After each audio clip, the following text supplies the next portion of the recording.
as we've mentioned in our top stories this morning, the remains of Pierre Korkie have arrived home. ENCA reporter Malungelo Boy is at the Waterkloof Air Force Base and joins us on the line now. Malungelo, very good morning to you, and give us some idea of what exactly has happened at the Waterkloof Air Force Base this morning. A very good morning to you, Vega. Pierre Korkie's remains landed here at the Waterkloof Base at just before 7 o'clock this morning. Uveka officials from the Department of International Relations and U.S. Embassy, as well as Pierre Korkie's wife and their 2 children, were there to receive Pierre Korkie's remains.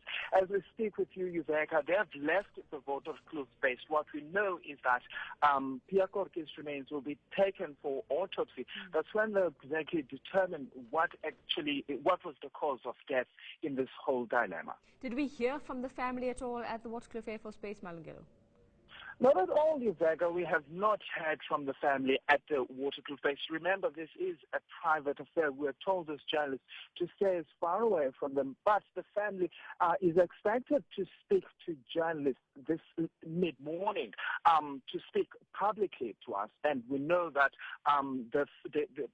Yolandi Korkie, as well as her children, will be part of that press briefing, really, to tell us about their loss. We can only imagine what they're going through. We also understand that government will also have their own press briefing on this particular issue. Malungelo, we know it's been a long wait for the Korkie family. We've heard from Yolandi Korkie in recent months. She seems strong when, you know, in all this time that she has been present at press briefings and has made any kind of statement. What does the family look like today in particular now that they've had this closure? Well, one of the things we're hoping to hear from the family is when the funeral arrangements will be taking place, but also really just how life has been like, really, without Pierre Korkie and without this man that they've called their father and their husband. And the fact that we were told over the weekend, Uveka, that Pierre Korkie was about to be released on Sunday when he was shot and killed on Saturday. So we're hoping also to get from them whether, you know, were they hoping that really Korkie was going to come out alive. That's the question also we'll be posing to government. Who was instrumental in bringing the remains of Pierre Korkie back to South Africa?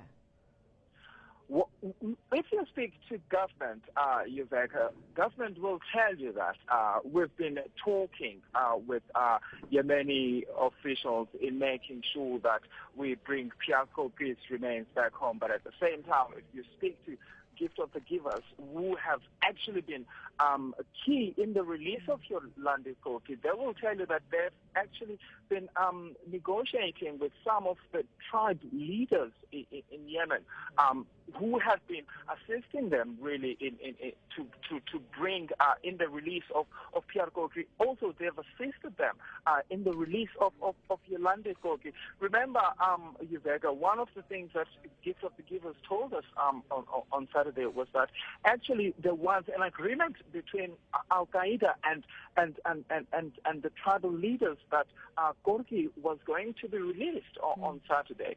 So government actually doesn't know anything that Korkie was about to be freed on Sunday, so they couldn't confirm that to us.